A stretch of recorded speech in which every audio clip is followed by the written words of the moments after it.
Sometimes I think I'm so clever that my ideas never work out.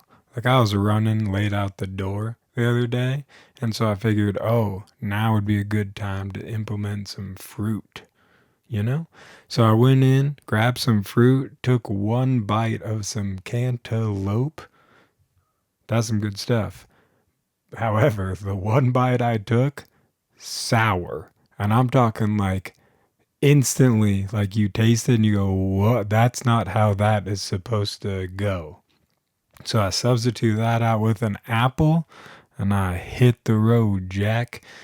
And I ate, and I started not feeling well almost instantaneously. And then I thought to myself, this is where I clap back, because too often my lady has been telling me that I eat too much sugar, which is true, but doesn't mean I have to stop.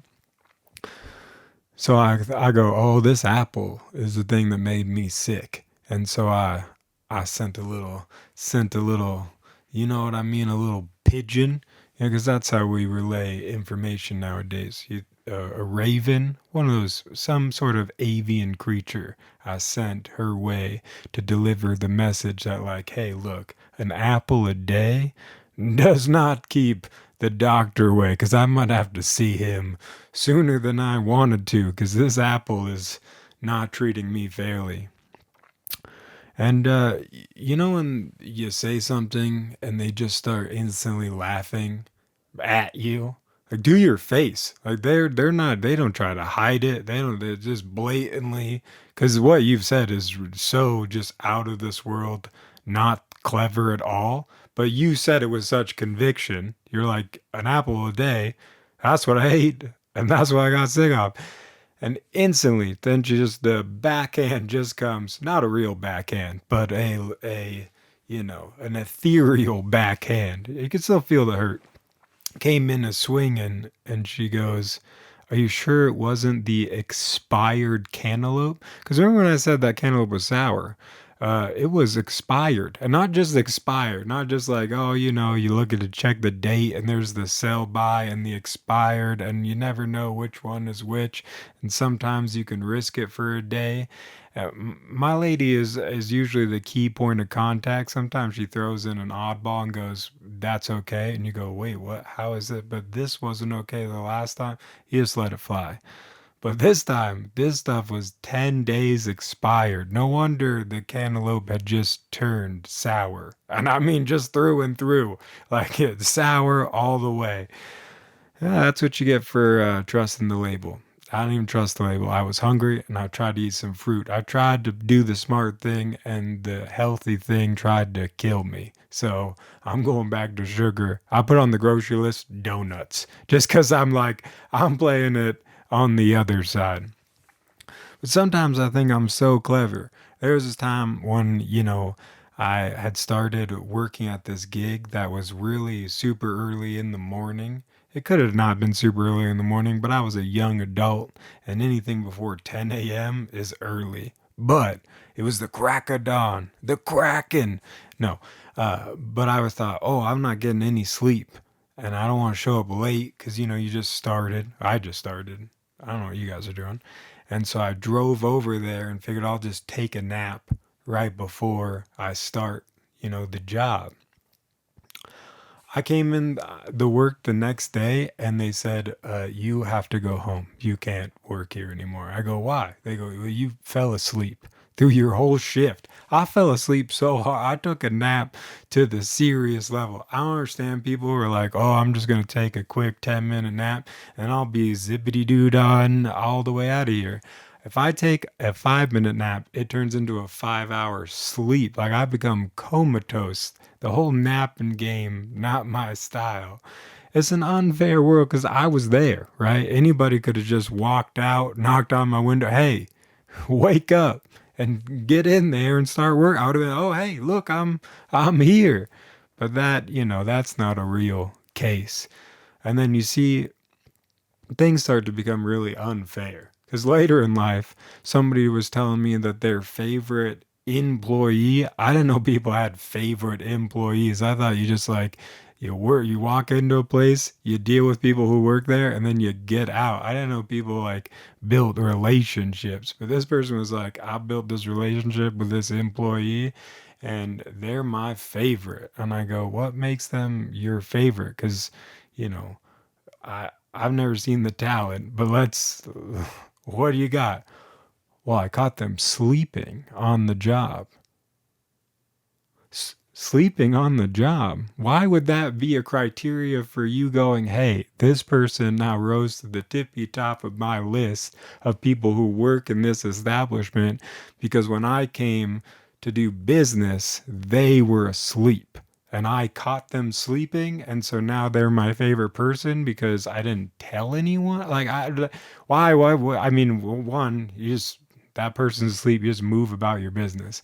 Why does that person become your favorite person? You're like, yeah, yeah, that's the qualities I like in an employee is their ability to nap while in front of customers, like with no regard for the outside world. And this was like an institution where you don't want to walk in to people being asleep. That would be like imagine if like the president woke up. This is like way not even close to comparison, but imagine if the president woke up and the Secret Service was just asleep. Like you walk downstairs and there's people just asleep in a chair. And that's the guy who's supposed to be like you were like, wait, hey, wait a minute. I was asleep. Your job is to be awake while I'm asleep. I thought that was the gig. I can't come out here to you asleep. That's not how this should work. No, actually, Steve, the guy that fell asleep while I was asleep, while he was supposed to be protecting me, he's my favorite guy. See, that it's not adding up. It's not fair. You know what I mean? Because sometimes you can't rage, right? Sometimes you want to rage. What was I supposed to do? I was caught sleeping. I saw this one guy get let go, and you could see the rage bubbling up. It was like a video game. You could see like a meter pop up next to it with just red as if totally fumed, but he kept it calm and relaxed. Sometimes on the outside, the guy looked like he was getting a job. He was strutting through the place with security behind him. I was like, whoa! But you could see the insides was just anger. Like it was maybe there was no more insides. They were just rage. Like, and there was a point where you could see the rage peak, and you knew it was gonna be like, oh no, here comes the outburst. Something's about to happen. And sure enough, this guy calmly just started looking around for something to display his rage. He was not going to be able to hold it in till I mean, he was being escorted out of a theme park. I mean, it was a long walk, a lot of time to build up the rage. He saw this trash can. And usually, you don't really care about what happens to a trash can. But this trash can got kicked so hard. That thing went 20 feet in the air. I swear, no trash came out because of the centrifugal force of the kick kept everything in. I mean, it could have been an empty trash can. But from my eyes, I was like, oh my. The kick was so impressive. I think at one point the security guards was like, do we have any roles where there is kicking involved? Because this guy has got a leg, okay? I mean, he wasn't good enough to show up on time with both of the legs, but the one leg that kicked that trash can, no, he's still got it. Now he's extra got to go. Okay. And it was like one of them water bottle like flips where like it spun around and then landed perfectly. I don't know why and who came up with that and why that is so fantastic to watch. And now people just flip anything they can get their hands on. They're like, ooh, watch this, a rectangle. And it doesn't even matter as long as it lands on some side and not falls over. It's like a goal. You might as well have just kicked the winning field goal from the other side. One of those impossible kicks or one of those halftime shots that people just like lob and you're like, what? That's not even a shot. It went in.